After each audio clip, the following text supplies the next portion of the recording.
My name is Ethan. I'm 25 years old now, but this story begins when I was just a quiet 16-year-old boy growing up in a small town in the Philippines. I wasn't poor, I wasn't lazy, I wasn't stupid, but I was silent. Every time someone spoke English, I froze. In class, in front of people, on the internet. My lips would stay shut.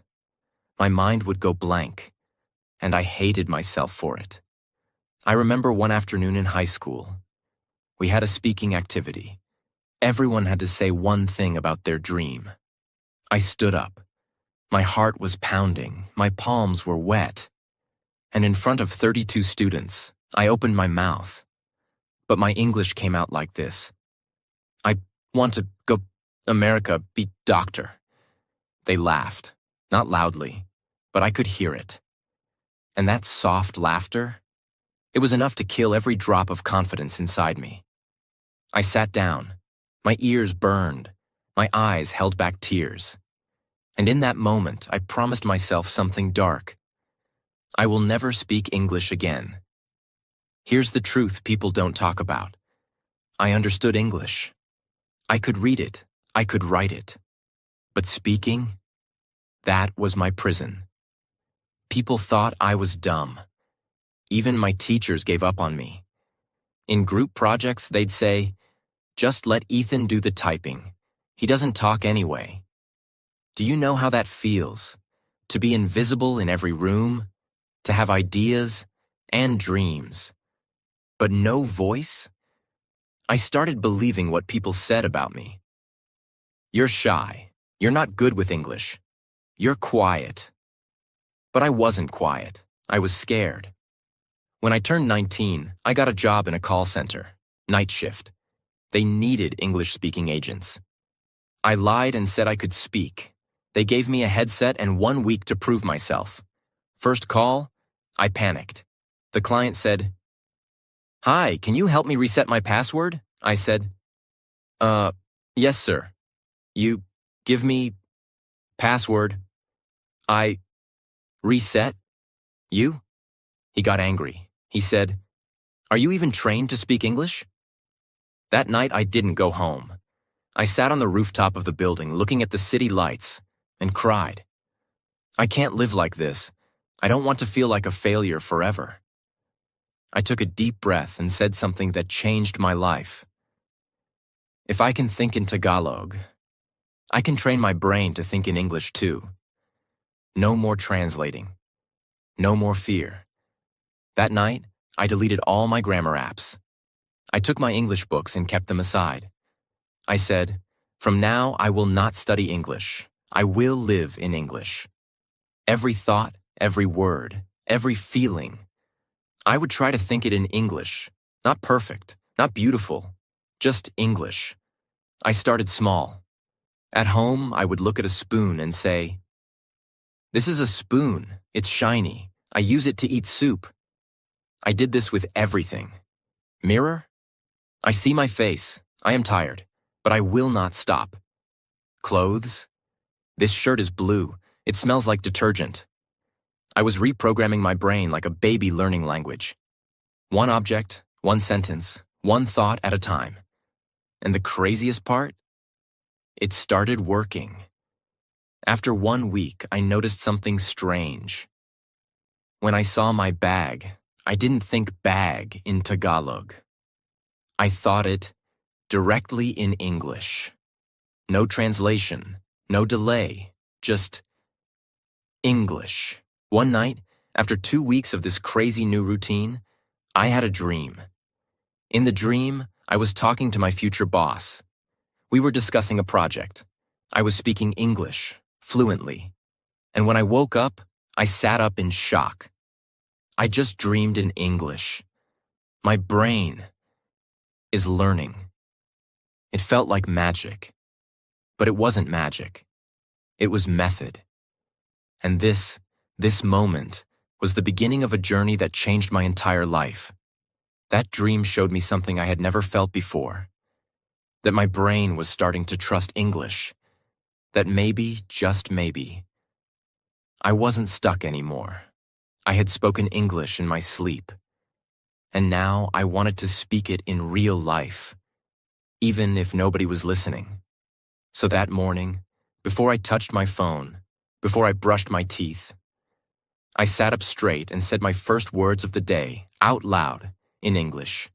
I am awake, I feel tired, but I am ready. Today, I will speak English. That's where my new life began. I stopped studying English and started living inside it. I said out loud, I am not weak. I am not lazy. I am not stupid. I am just doing it the wrong way. I had spent years trying to study English, but not one day trying to live in English, and that became my new mission. From now on, I will stop studying English. I will train my brain to think in English, just like I think in my native language. Not by reading rules, not by memorizing books, but by living inside the language.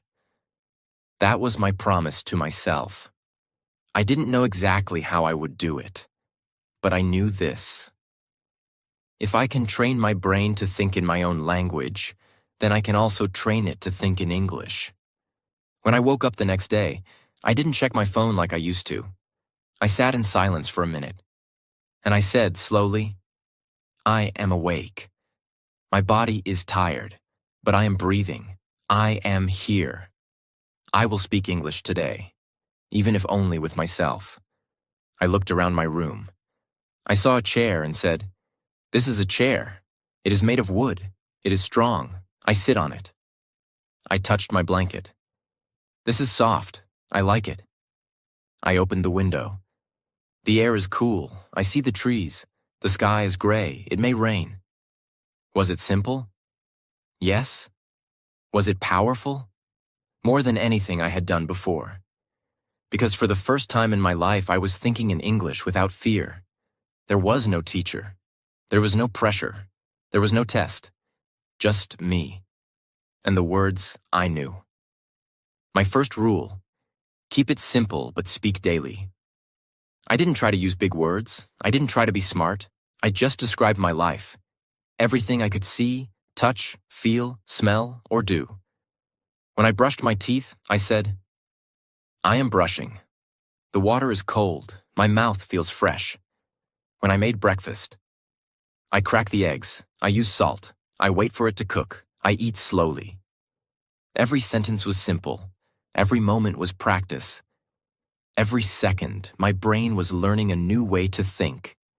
And soon, something started to change. At first, I had to force myself. I had to say the words out loud or in my head. But by day 4, I noticed something I never expected. I looked at my shoes, and my brain said, shoes. Not the word in Tagalog, not a translation, just the word shoes. It was automatic. When I heard someone speak English in public, I didn't get confused. I didn't feel lost. I started catching the words. I started feeling the meaning. I was still slow. But the wall in my head, that big wall between thinking and speaking, it had a small crack now, and that small crack gave me hope. Let me explain exactly what I did every day, so you can follow this too. 1. Morning thinking practice. As soon as I woke up, I spent 10 to 15 minutes just describing everything I saw and felt in English. My bed, my window, the light, my feelings. No grammar rules, just short, direct sentences. 2. Object talk. Throughout the day, every time I looked at an object, I said something about it in English. This is a table. It is brown. This cup is hot. I am drinking coffee. This phone is old. It has a crack.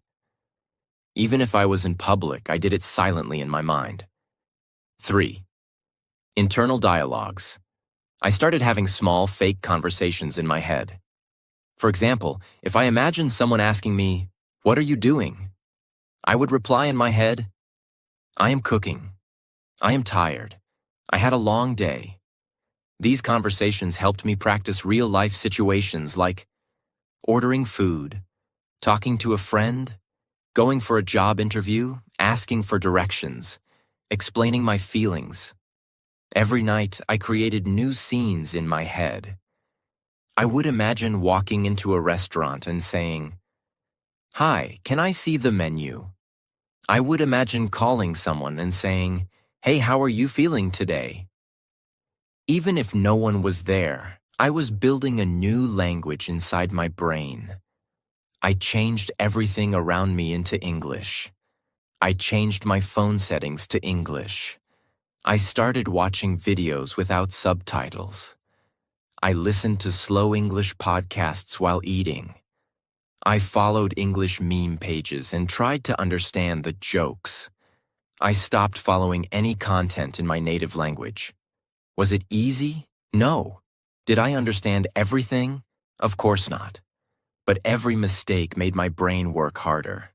I didn't understand every word, but I understood the meaning. And meaning is more important than perfection. When I saw the sentence, "I'm starving," I didn't know the word starving.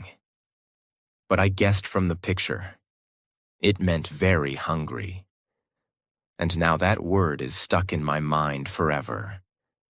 This is how a child learns. This is how I trained my brain too. Shadowing, my secret speaking weapon. One day I learned something called shadowing. Here's how it works. You play a short video in English. You pause after every sentence.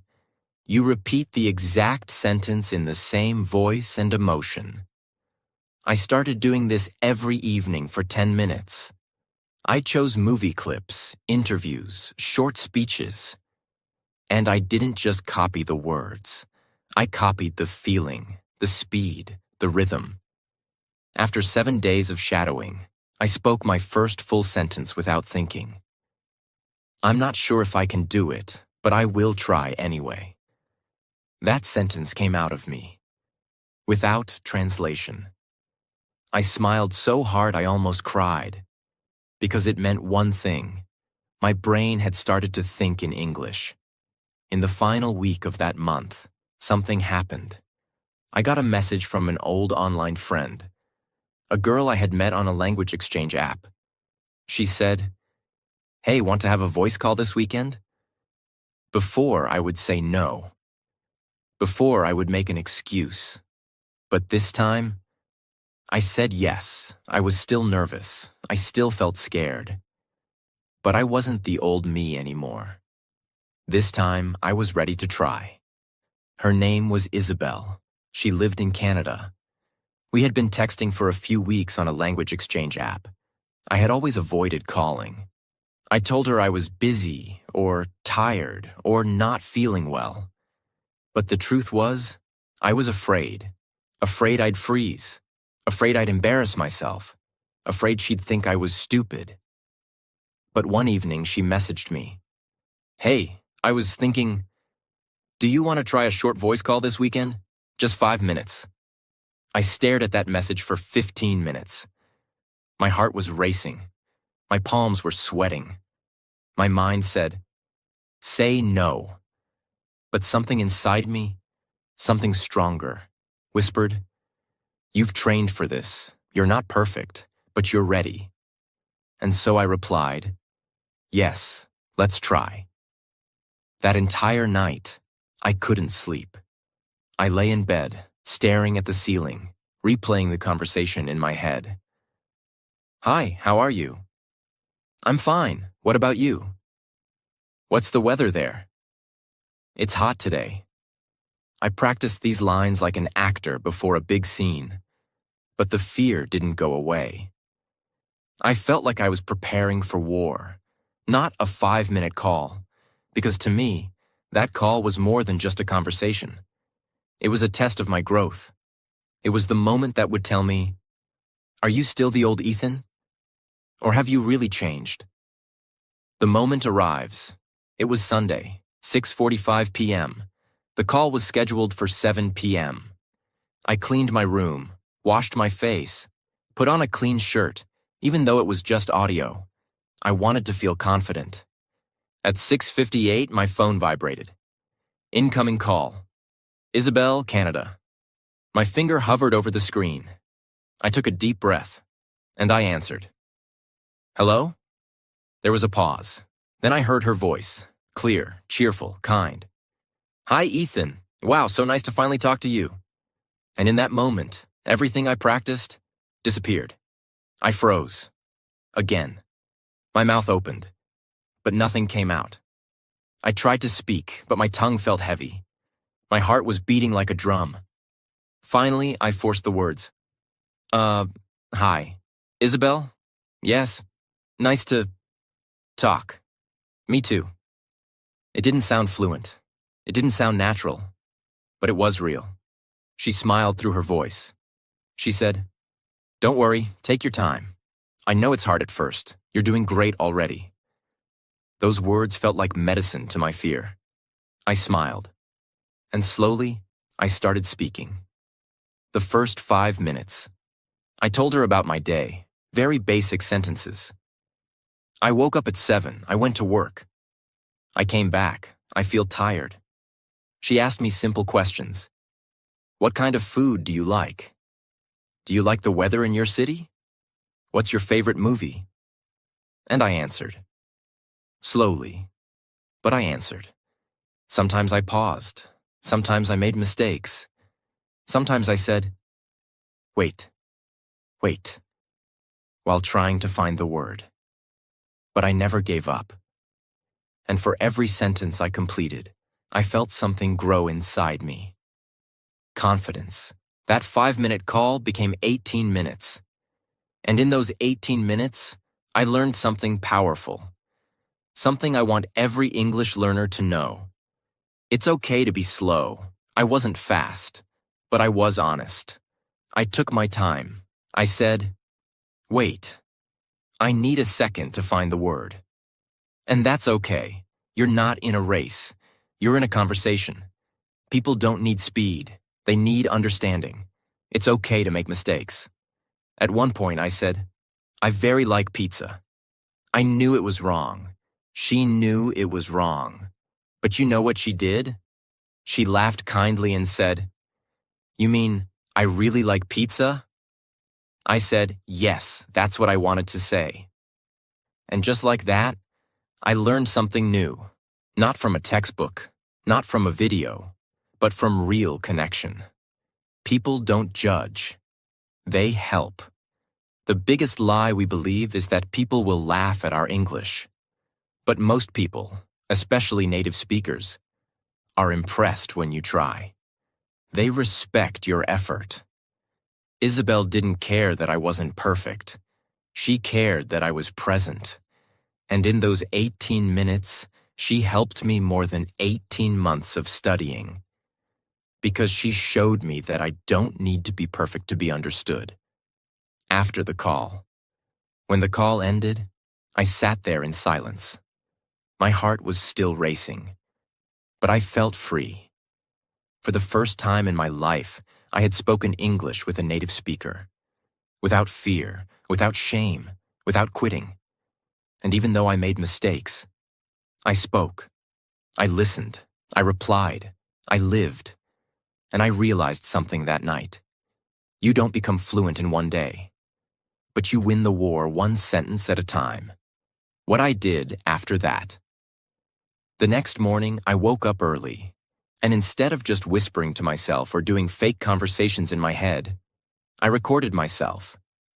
Yes, I took my phone and hit record. And I spoke about my day in English. Today is Monday. I feel excited. Yesterday, I had my first English call. I was nervous, but I did it. I listened to that recording. And it was bad. My accent was strong. My words were slow. My grammar was messy. But it was my voice, in English. And I smiled, because that was progress. Now everything was clear. I didn't need 100 grammar books. I didn't need perfect lessons. I just needed a daily habit of thinking in English. The courage to speak, even if afraid. The willingness to be wrong.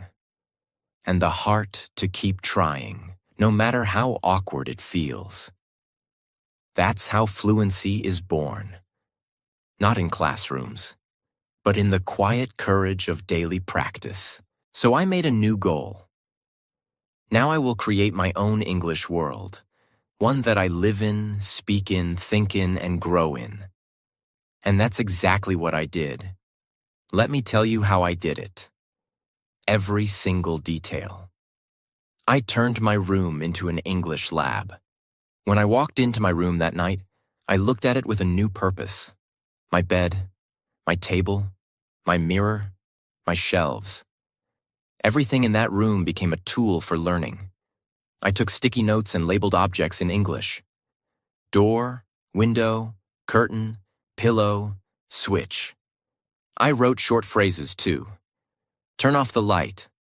Make your bed. Keep your desk clean. Every time I touched something, I whispered the word in English. I didn't do this once or twice. I did this every day, because repetition is what builds the brain. You don't build muscle by going to the gym once. You build it by showing up daily. The same is true for English. I turned my tiny room into a full-time English learning space. No teacher, no internet, just me, my brain, and my room. One of the most powerful things I ever did, and still do, is this. I stood in front of my mirror for 10 minutes every day, and I talked to myself in English.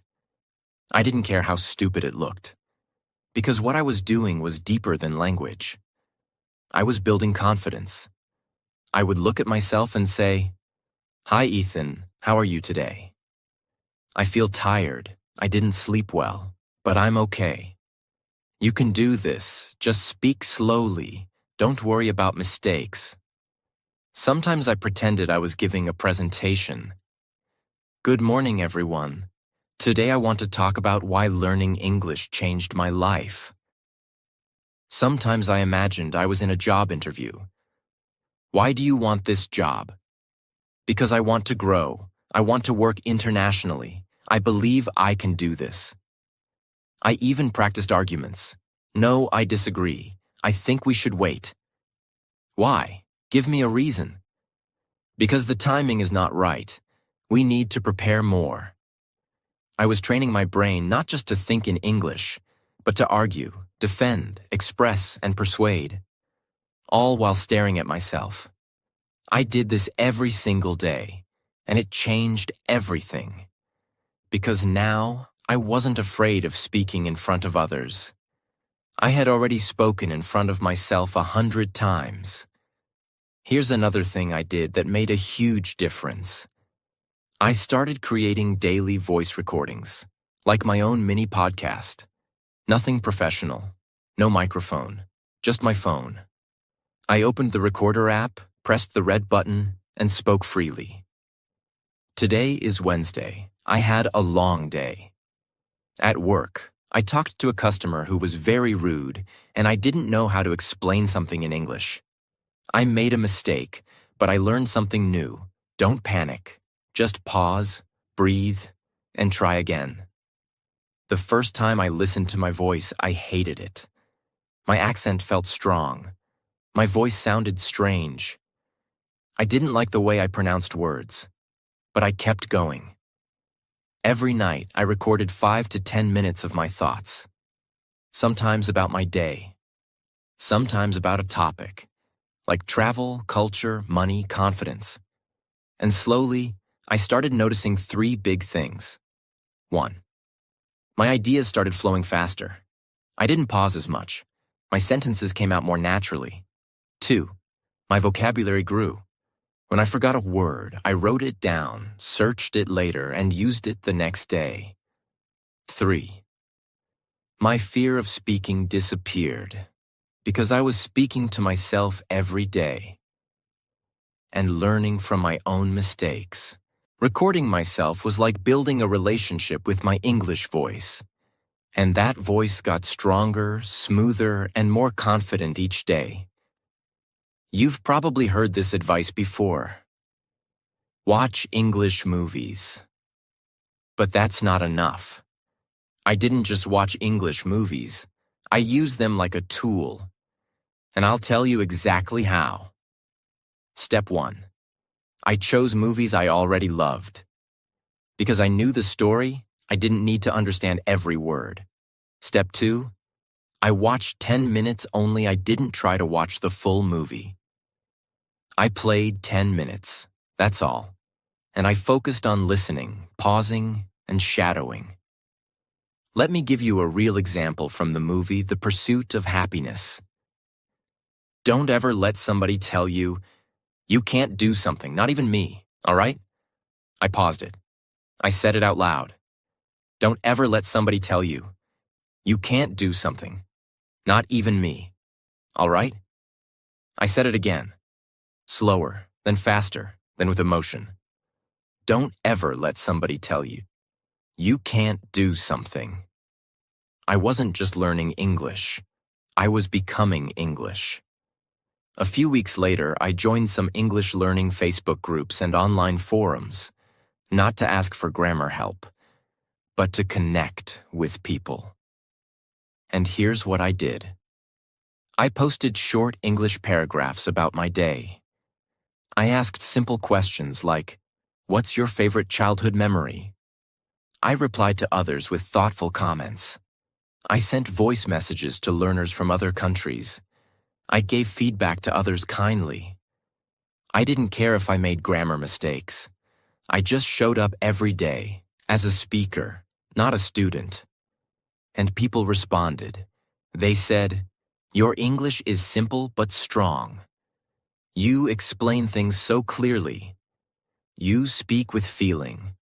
And I smiled, because this was the first time in my life that I was being seen, not as a silent learner, but as a real English speaker. This may sound small, but it was huge. I stopped saying, I'm learning English, and I started saying, I speak English, I'm improving, but I speak. Because identity shapes ability. If you keep saying, I'm learning, your brain believes you're always behind. But if you say, I speak, your brain works harder to prove it true. So I told myself, Ethan, you are not a student anymore. You are a speaker now. Speak like one, think like one, walk like one. After about 40 days of this system, something incredible happened. I was sitting in a cafe with a tourist who asked me for help with directions, and I responded in full English. Sure, just walk down this road, take the second left, and the museum will be right in front of you. It came out naturally. No hesitation, no translation, no fear. I sat back down and smiled, because that was the moment I realized. I am no longer just training my brain to think in English. Now I am living in it. I wasn't fluent, not yet, but I was alive in English. I could talk to myself. I could reply to messages. I could join conversations. And now, I wanted more. I didn't just want to practice anymore. I wanted to perform, and the universe gave me that chance. Exactly when I was ready. It was a Thursday afternoon. I had just come back from work and was eating my usual dinner, rice, eggs, and some vegetables. My phone buzzed. I checked the message. It was from a startup I had applied to months ago. I had completely forgotten about it. It said, Hi, Ethan. We reviewed your application. We'd like to invite you for a video interview this Saturday. The interview will be in English. Let us know if you're available. My heart skipped a beat. I read the message again, and again. Then I sat back in silence. I wasn't expecting this. I wasn't prepared for it. And the old voice inside me returned. You can't do this. What if you freeze again? What if you mess up? But then the new voice, the stronger one, spoke softly. Ethan, you've been preparing for this every single day. You may not be perfect, but you are ready. I took a deep breath. typed my reply slowly, and pressed send. Yes, I'm available. Saturday works perfectly. I had 2 days, 48 hours to prepare for something I had feared for years. A full job interview in English, face-to-face on camera. But this time, I wasn't going to memorize answers like I did in the past. I wasn't going to write long scripts and try to speak like a robot. Instead, I created my own training method, based on the system that had already changed my life. Let me tell you everything I did, step by step. Step 1. I practiced answering questions out loud. I searched online for common job interview questions. Tell me about yourself. Why do you want this job? What are your strengths and weaknesses? Where do you see yourself in 5 years? Why should we hire you? But instead of writing the answers down, I stood in front of my mirror, pressed record on my phone, and spoke each answer out loud. Not once, not twice, 10 times. Each time I changed a few words, tried a different tone, corrected my grammar slightly, and spoke again. When I listened to my recordings, I didn't just focus on the words. I focused on my confidence, my tone, my speed, my clarity. I treated myself like a speaker, not a student, and with each repetition, I felt stronger. Step 2. I rehearsed with an imaginary interviewer. I pulled a chair in front of me and pretended someone was sitting there. I created the full scene. I sat with my back straight. I looked into the empty chair. I imagined someone asking me questions. Then I answered, "Thank you for the question.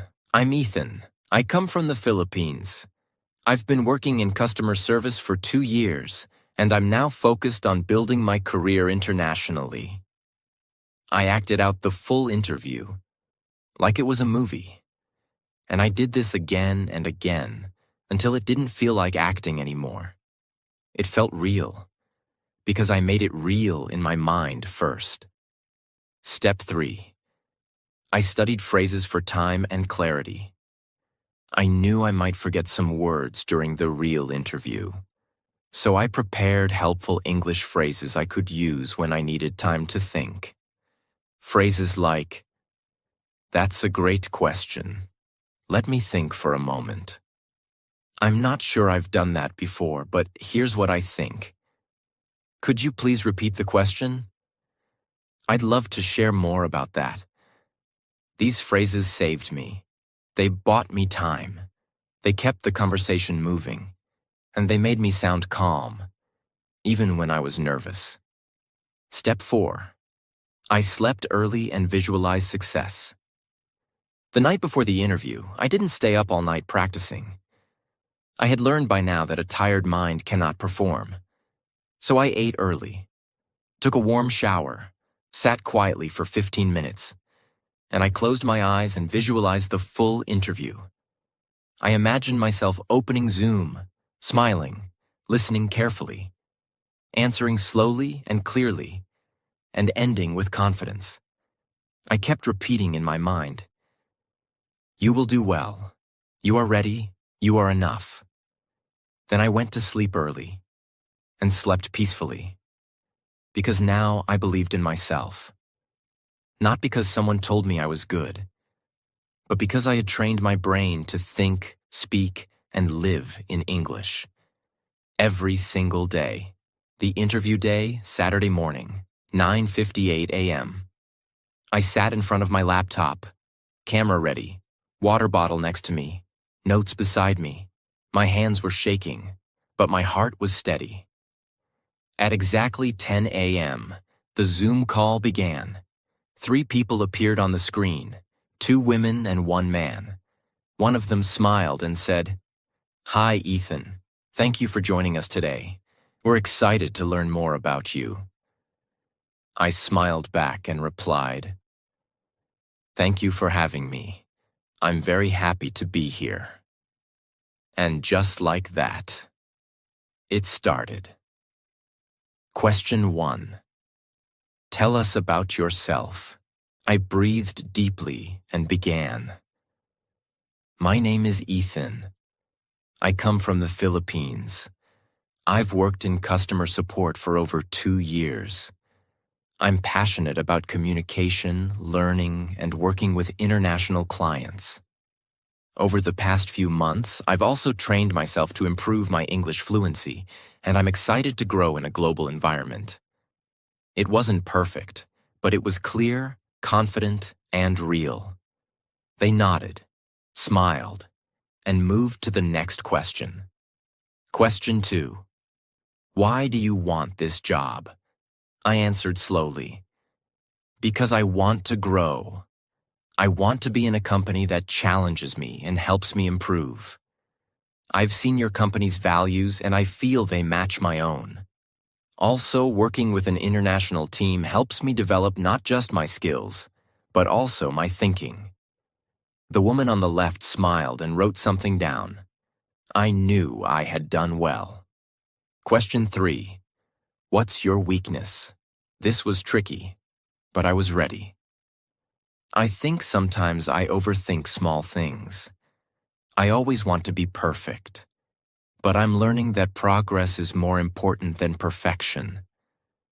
That's something I've improved by practicing English every day.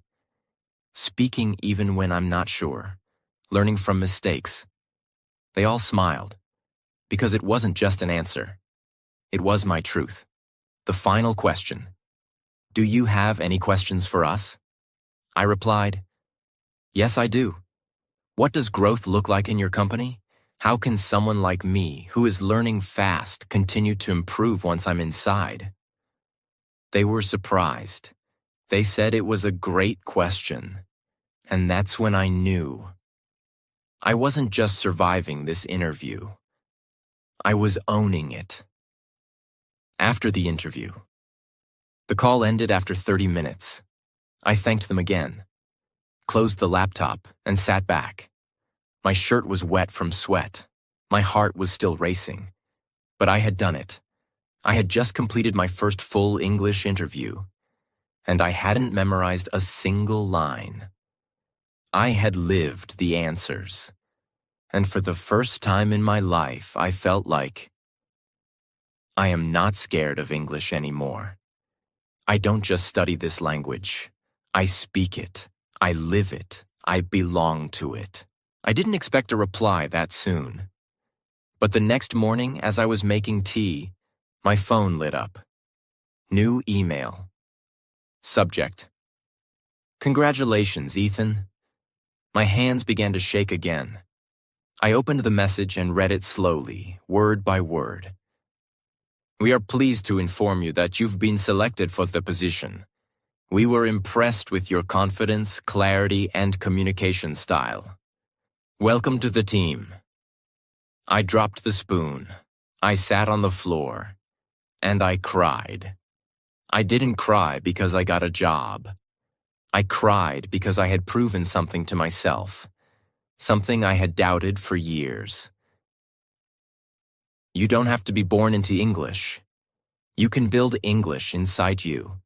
And when you do, your life will never be the same again. 2 weeks later, I was sitting in a virtual room with people from 5 countries: India, Germany, the United States, Singapore, and Canada. Everyone was speaking English, fast, clear, natural. The old Ethan would have left the meeting or muted himself the whole time. But this Ethan, the new Ethan, the real Ethan, he spoke. Yes, I agree with that. But I think we should wait 1 more week before we launch the project. The customer feedback wasn't complete yet. That sentence may sound normal to you, but to me, it was everything. Because those words came out of my mouth with 0 translation, no panic, no shame, no hiding, only confidence. And that's when I realized something huge. I am not learning English anymore. I am now living my life in English. Let me tell you what changed. Everything. Everything changed. 1. My job. I now work with clients from all around the world. I attend meetings, I write emails, I solve problems, and I do all of this in English. Not because I'm the smartest, but because I kept showing up, even when it was hard. 2. My friends. I made real friendships with people from different countries. We talk, laugh, share stories, all in English, and it's beautiful. Because now I'm not just practicing English, I'm using it to connect. Heart to heart. 3. My confidence. I used to look down when someone spoke English. Now I look them in the eye. I used to stay silent. Now I lead conversations. I used to hate my voice. Now I speak in meetings, in groups, in videos. Because English didn't just improve my speaking, it healed my confidence. It gave me a voice. 4. My identity. I no longer say, I'm trying to learn English. Now I say, I am an English speaker. Because it's not about being perfect. It's about owning your progress. And I've earned that identity. Sentence by sentence, mistake by mistake, day by day. Now I want to tell you something from my heart. Not as a teacher, not as an expert, not as someone successful, but as someone who has walked the same road you're walking right now. Listen to me carefully, please, because this could change your life. 1. Stop waiting to feel ready. You will never feel ready. You will always think, I need more vocabulary first. I need better grammar first. I need more confidence first. But the truth is, confidence comes after you speak, not before. Fluency comes after you fail, not before. Growth comes after you begin, not before. So stop waiting, start speaking. Even if your voice shakes, even if you only know 50 words. Start now. 2. Speak badly, but speak. Yes, speak badly.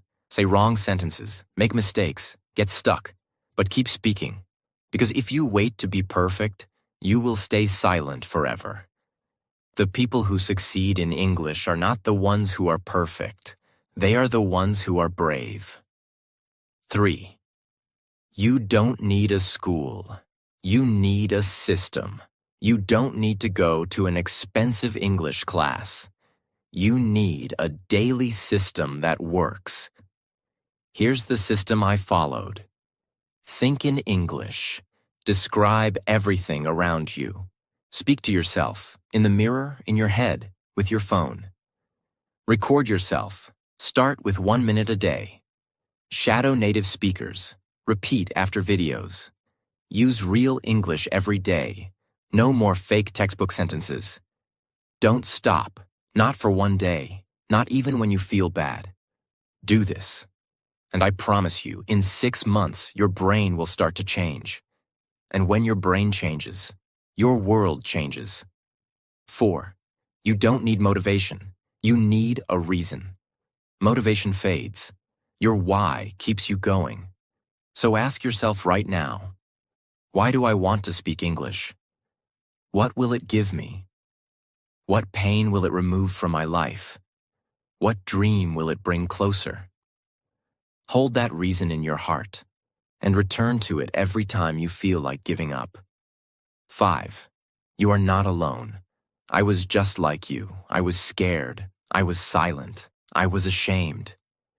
But I kept going, and now I'm here, speaking to you, in English, not because I'm better than you, but because I refuse to quit. And if I can do it, so can you. Remember, English is not just a language. It is a key. It opens doors you never imagined. It brings people together. It creates opportunities. It changes how the world sees you and how you see yourself. But the most beautiful thing English gave me was freedom. The freedom to express myself. The freedom to connect. The freedom to live without fear. And that freedom is waiting for you too. If you are watching this video or reading this story, I want you to remember something forever. You are not too late. You are not too slow. You are not too old. You are not too broken. You are just one decision away from changing your life. The decision to start thinking in English, to stop translating, to start trusting yourself, to speak, even when it's uncomfortable. You don't have to do it all today. You just have to do something today, and then again tomorrow. And one day, like me, you will speak English without fear, and your life will never be the same again. This was my story. This was my journey. And now, it's your turn. If this story touched your heart, if it gave you hope, if it reminded you that you can speak English too, no matter where you start from, then don't let this video end here. Let this be the beginning of something new for you. I create stories like this to help you grow, learn, and believe in yourself. So if you want more stories that teach you English in a real, powerful, and emotional way, subscribe now, not just for me, but for you, for your dream, your journey, your voice. And if this story helped you even a little, like it, share it, and let someone else feel the same hope you feel right now. Because one story can change a day, and sometimes one story can change a life.